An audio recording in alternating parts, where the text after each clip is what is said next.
Healthy daily habits can have a huge impact in our health and life in general, especially depending on our age. Today, I want to talk about 8 habits that I have introduced in my 40s that have made a big difference in my life. My name is Claudia Cano and I'm a sustainable nutritionist helping busy women in the 40s to make healthy eating easier, feel energized, and avoid food waste. Before we dive in, I want to point out that I have been building these habits over the last 5 years, so they didn't really happen overnight. I also want to add that even if I'm aware of all the benefits from each one of them, I make sure not to be too hard on myself if sometimes I have to skip some of them. I believe that progress is not about perfection, but about making small, continuous improvements. Now, let's dive into those habits.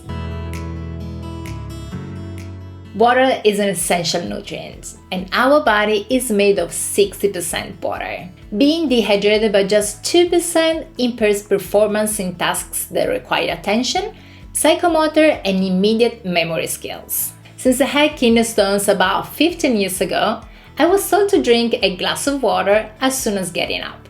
And this systemic review from 2020 confirms that fluids low in calcium seem to reduce the risk of kidney stone disease.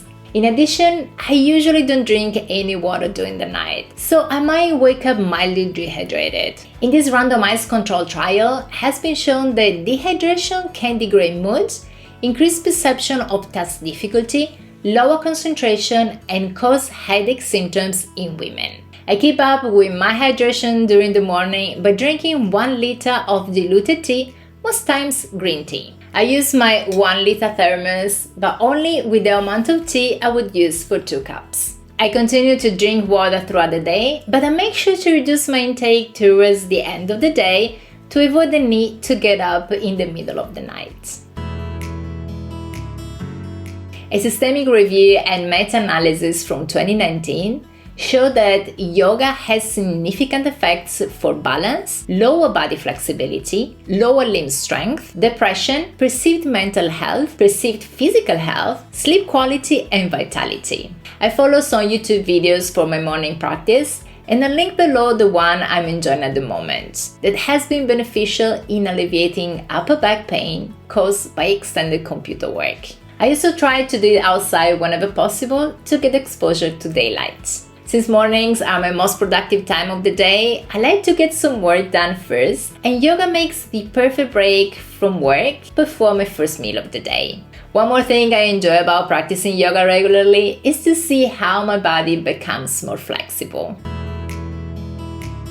According to a review published in the International Journal of Obesity in 2014, intermittent fasting is considered an option for achieving weight loss and maintenance. It improves chronic inflammatory diseases and positively impacts multiple cardiovascular risk factors, including obesity, hypertension, and diabetes. Additionally, intermittent fasting plays a role in the upregulation of autophagy, a process that removes waste material from cells. The evidence overwhelmingly suggests that autophagy is induced in various tissues and organs in response to food deprivation. Intermittent fasting also has neuroprotective effects through the activation of multiple signaling pathways and protects against cognitive function deterioration and impairment of energy metabolism and dyslipidemia, the imbalance of lipids in the blood. I'm not too strict with my intermittent fasting. I try to have dinner early and eat when I feel hungry in the morning, usually within a 14 to 16 hour fasting window. I never fast for less than 12 hours just because I don't feel hungry when I wake up in the morning. Positive journaling has been shown to effectively reduce aspects of mental distress and improve aspects of well-being among medical patients with mild to moderate anxiety symptoms. Journaling helps in separating negative thoughts and processing emotions. It also deepens self-discovery and aids in figuring out our next steps in life and in business. I started journaling online only a year ago, as before that I didn't really see the appeal of it, most probably because I didn't like to use pen and paper. So now I journal digitally about my day at night to clear my mind before bedtime. Reading has been shown to strengthen our brains. And fiction in particular enhances our ability to understand others' mental states. It helps develop and build our vocabulary and prevents age-related cognitive decline. At night, I make sure to read very light and positive fiction to reduce stress and prepare for a good night's sleep. In the past, I tried to read non-fiction or more thrilling fiction, and I noticed that I would wake up in the middle of the night. Since I started learning English, I primarily read books in this language, which helps in my daily communication and creating content for videos like this that I hope you enjoy. And if that's the case, please hit the like button and don't forget to subscribe to the channel. Your support makes a big difference. Practicing gratitude can boost the immune system, improve mental health, and increase optimism. I practice gratitude right after I'm done reading and just before falling asleep. I think about 3 things I'm grateful from the day I just lived, and I usually fall asleep right after and sometimes even during. I believe that falling asleep with positive thoughts helps me fall asleep quicker and sleep better.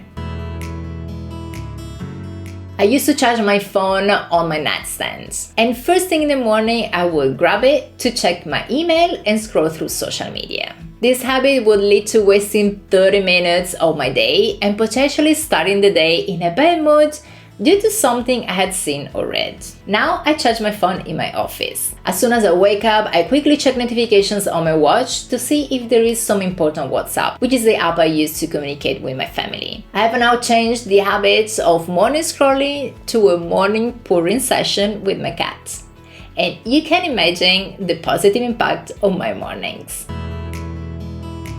The 8th habit that has changed my life is finding a nourishing and complete breakfast that I can make quickly. I love my breakfast. It includes a variety of nutrient-rich foods, doesn't spike my blood glucose, is rich in protein, and keeps me full for about 4 hours. And in this video here, I talk about all the ingredients that are included and why I choose them. If you're new to my channel and want to learn how to make healthy eating easy, be sure to subscribe right here for a new video every Sunday. If you're interested in working one-on-one with me, check out the link I left in the description box. Thanks so much for tuning in, and I will see you in the next video.